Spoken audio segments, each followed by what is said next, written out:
Let me give you one stat line before anything else. Spain, 27 shots. Cape Verde, 6. Spain, 7 shots on target. Cape Verde, 0 goals conceded.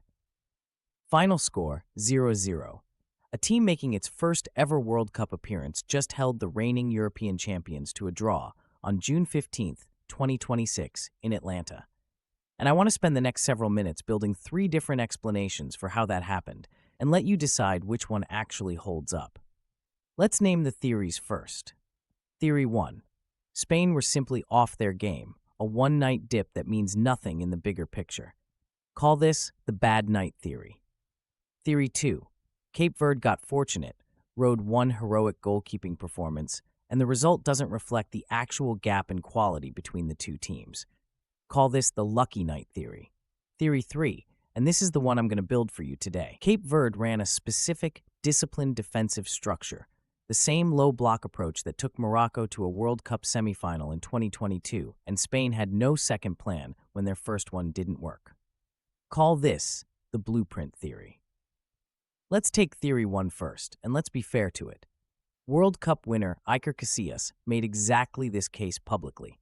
He posted that Spain played well, calling it one of those matches that happens once every 10, and told fans to relax and focus on the next match against Saudi Arabia. That's a credible voice. Casillas isn't a pundit looking for attention. He's a World Cup champion who knows what a genuine off night looks like from the inside. And the underlying numbers support him to a point. Spain had 27 shots and an expected goals figure over 2.1, meaning the quality of chances they created should have produced at least 2 goals on an average night. Pau Torres hit the crossbar. That's the finest possible margin between a comfortable win and a goalless draw. If you're looking for evidence that Spain were the better team and just didn't get the rub of the green, the shot count alone gives you that case. Here's where it runs into trouble. 734 completed passes. According to CNN's match analysis, the vast majority of them sideways or backwards. That's not a team unlucky in front of goal. That's a team that couldn't find a way to create better chances than long-range efforts and a crossbar rattle. Spanish journalist Miguel Quintana made this point directly on his Marca radio show, saying the result can lie to you, but the style of play does not, and that Spain looked like the version of the team from their worst tournament moments in 2014, 2018, and 2022. A bad night explains a missed chance here or there. It doesn't fully explain an entire match of sideways passing with no incisive movement. Theory 2, the lucky night theory. This one centers entirely on Cape Verde's goalkeeper, José Vozinha Dias, who is 40 years old.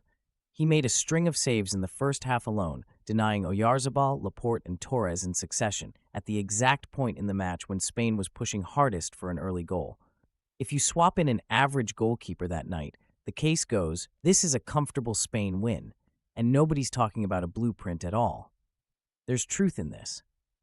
Goalkeeping performances like that do swing results, and Vozinha's display was genuinely exceptional by any measure. But the lucky night theory has a specific problem. It treats Vozinha's performance as an isolated, random event, when it was actually the product of the exact same defensive structure we need to look at properly. A goalkeeper facing fewer, lower-quality chances because his defense is compact and disciplined in front of him is not the same thing as a goalkeeper getting lucky against open, clear-cut opportunities. The shape in front of Vozinha is what turned Spain's 27 shots into mostly low-percentage, contested efforts rather than clean looks at goal.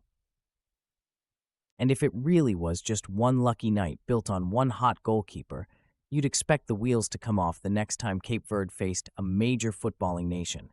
They didn't. 5 days later, Cape Verde drew Uruguay, a 2-time World Cup champion, 2-2. Same defensive identity, same patient approach, a second result against serious opposition. One lucky night doesn't repeat itself against a different elite opponent 5 days apart. Which brings us to Theory 3, the one I think actually explains both results. Cape Verde set up in a deep, compact, low block. CNN's football analysis used that exact term to describe what they ran against Spain. This is not stand near your own goal and hope. It's a specific tactical discipline, the same one Morocco used to shut down Spain, Portugal, and Belgium on their way to the 2022 semifinal in Qatar. It requires the backline to hold its shape for the full 90 minutes without getting dragged out of position chasing the ball, no matter how much possession the other team has. Cape Verde's defense never broke down once across the entire match, despite facing 27 shots. I want to be precise about one thing here, because accuracy matters more than the narrative. Cape Verde's coach, Pedro Leitão Brito, known as Bubista, hasn't gone on record saying his team specifically studied Morocco's 2022 run and built their game plan off it directly. What he has said publicly is that Cape Verde came to compete, not just participate, and that their mission goes beyond the results on the pitch. The Morocco comparison is one that football analysts and outlets have drawn from the outside, including outlets that explicitly described Cape Verde as part of the same feel-good underdog story as Morocco's 2022 run. It's an analyst's read of the tactics, not a claim Cape Verde themselves have made. That distinction matters, but it doesn't change what actually showed up on the pitch, which structurally mirrors the approach almost exactly. The third piece of evidence for this theory is the part that gets missed in highlight reels. Cape Verde didn't only defend. They had 6 shots of their own, picking specific moments to break forward and test Spain's backline in transition, rather than trying to match Spain pass for pass. That's the same low block plus quick transition model Morocco ran, not pure defending, but a complete defensive to attacking structure with a plan at both ends. So now put the 3 theories side by side. Theory 1 says Spain just had a bad night. The 734 sideways passes argue against that being the whole story. Theory 2 says Cape Verde got lucky with their goalkeeper. The repeat result against Uruguay 5 days later argues against that being the whole story. Theory 3 says Cape Verde ran a specific, repeatable defensive blueprint structurally similar to the one Morocco used in 2022, and that Spain had no second approach once their first one stalled. That's the only theory that explains both the Spain result and the Uruguay result with the same underlying cause. Here's what I want you to watch for to actually test this. 3 specific things over the next several days. First, watch Cape Verde's setup against Saudi Arabia in their final group match. If the blueprint theory is right, expect the same low block, the same patience, regardless of opponent. If it suddenly disappears against a team they're favored to beat, that tells you this was a game plan built specifically for facing bigger nations, not a fixed identity. Second, watch Spain specifically in the knockout rounds. If Quintana's read is correct and there's a genuine structural problem, not just an off night, you should see the same pattern repeat. Lots of possession, lots of sideways and backward passing, no real secondary plan when the first one gets shut down. If Spain looks completely different and more incisive against their next true test, that supports Casillas' reading instead. Third, watch how long Cape Verde's run lasts in the tournament overall. Morocco's blueprint wasn't taken seriously as a real system until they kept proving it match after match. 1 result is a moment. 2 results against major nations is a pattern. A third would make it very hard to call this luck at all.